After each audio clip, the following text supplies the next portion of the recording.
in keeping with the President's pledge to accord honor to whom it is due. The banquet hall of the presidential villa is packed with invited dignitaries, including statesmen, political leaders, top government officials, traditional rulers, and human rights activists.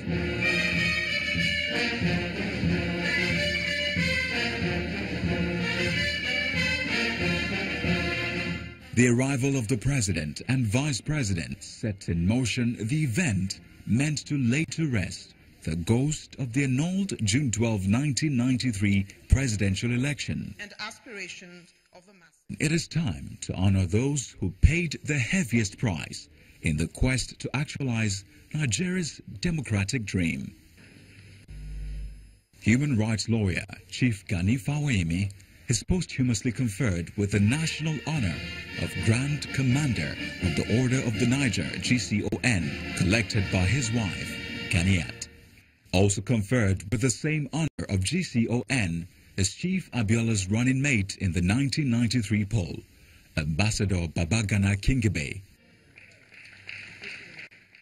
And the honor usually reserved for Nigerian heads of state and government, GCFR, is conferred on Chief Moshood Abiola Olawale Abiola for the conferment of the posthumous award of the Grand Commander of the Federal Republic, GCFR.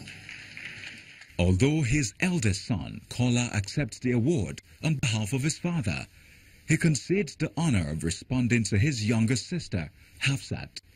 She gives a moving tribute. In many ways, the events that transpired later revealed to Nigeria the eloquence in his heart, the fidelity of his commitment, and even his own deep abiding wish that if there were any way that his own actions would in any way compromise the people of Nigeria, MKO would prefer to die.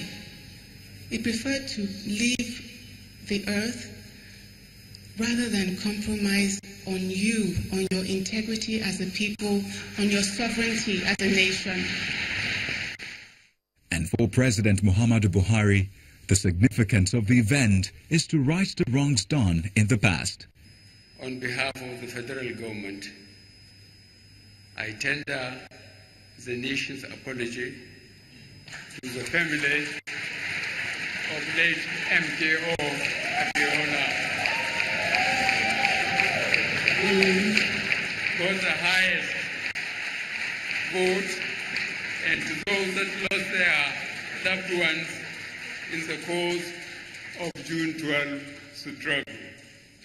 With this recognition, the President has satisfied the clamor by many pro-democracy activists, past and present, but it remains a collective responsibility for both leaders and the citizenry to uphold those values espoused by the champions of democracy.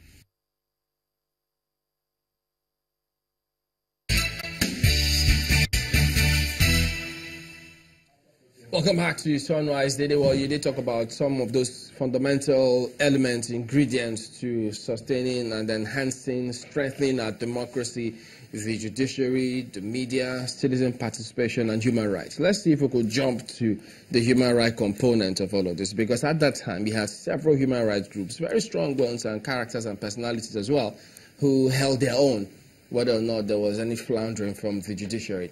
But then, they cut across both student unionism, those who were outside.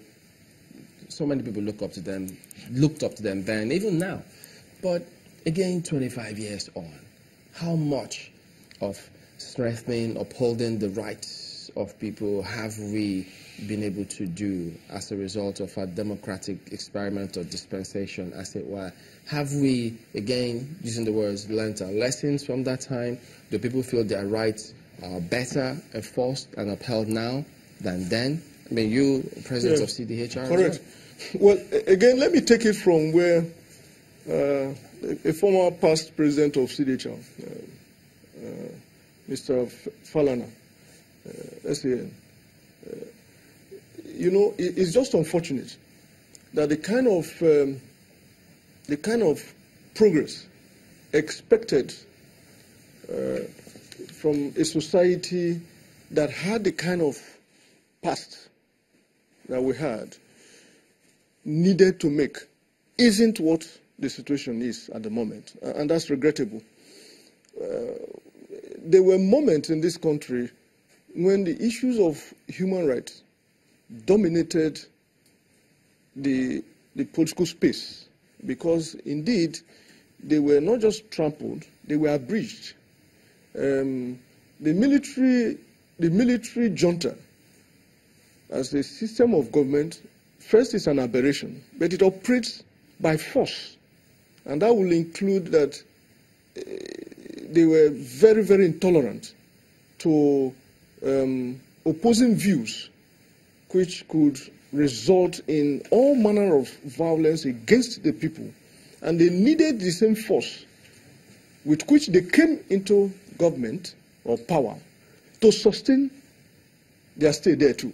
And therefore, every other aspect of, the human activity, the society, that undermined their supremacy, as it were, came under serious siege, one of which is the fundamental rights of Nigerians. I mean, most of the human rights organizations that stood the test of time, that also were enduring in those moments, came as a result of the brutality of the military. But the CDHR is one of such. It was Mr. Femi Abarushade, a lawyer today, a trade unionist then, still a very good activist and friend of mine, who was incarcerated